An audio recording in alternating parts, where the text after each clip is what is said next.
Hello, you are listening to an article from webmobile.com. Webmobile, with a Y, provides quality, people-centered, professional mobile app and web development services with globally competitive pricing. The title is, Whether You Feel Like It or Not. It seems rather obvious, doesn't it? You should do what you must, whether you feel like it or not. As obvious as it sounds, most don't, and I am also guilty of not doing what is necessary, many times than I can count, and I bet so are you. I am intrigued by this statement. I often watch YouTube motivational videos, and I came across this video by Elliott Hulse. He is talking about how we should just shut off our minds from making excuses about what needs to be done. Instead, we should just convince ourselves that we should just do it, with the basic understanding that it has to be done, and get on with it. He says to always make the task at hand a part of your being. This means doing it, whatever it is, even if you are tired, busy, or drained. He goes on to say that the battle is won the moment you just show up. The moment you abandon making the rationalization as to why you shouldn't do the things you are supposed to do. Personal experiences. In his video I just mentioned, Elliott places an emphasis on working out, but I believe it's a metaphor for life itself. In fact, he goes on to mention other possible engagements where this rule applies, such as when it comes to commitments with school, family or work. I have certainly identified many areas in my life where I would benefit from just getting up and doing it, whether I feel like it or not, and they are a good example of when to practice this principle.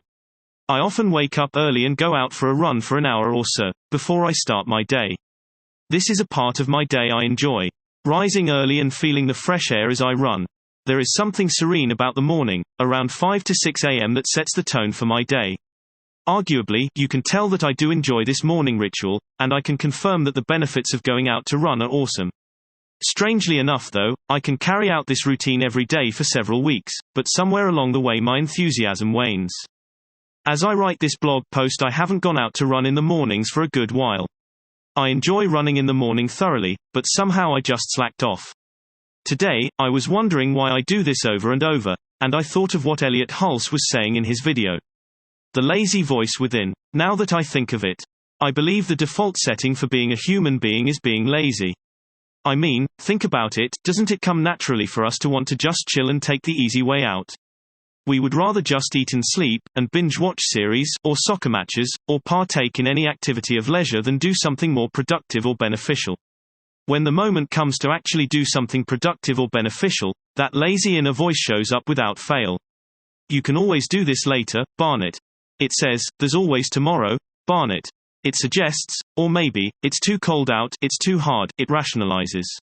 It's that nagging voice that is self-defeating, and yet at the same time has a false sense of comfort, that is to blame for the reason I don't do some things I know I should be doing. Things I know are good for me. And when I look around, I find that everyone is in the same boat. Winning the war. The battle to excel at anything we do is always ongoing. It is clear to me that doing the things we are supposed to do does not come naturally to human beings. It can be rationalized that we need to work for everything that comes to us. There is only one constant in life, and that is change. Change is an inevitable and integral part of reality. There is one interesting thing though about most of the change going on. It is by default headed towards a state of deterioration or chaos. Things rot and decompose, if you don't intervene, and weeds will crowd out your perfectly manicured lawns in a few weeks. And we all know what happens if you do not shower for a couple of days at a time. Dust will settle on your immaculate furniture and windows will get dirty. These examples clearly demonstrate that, perfection as we desire it, is something we have to constantly pursue and work towards.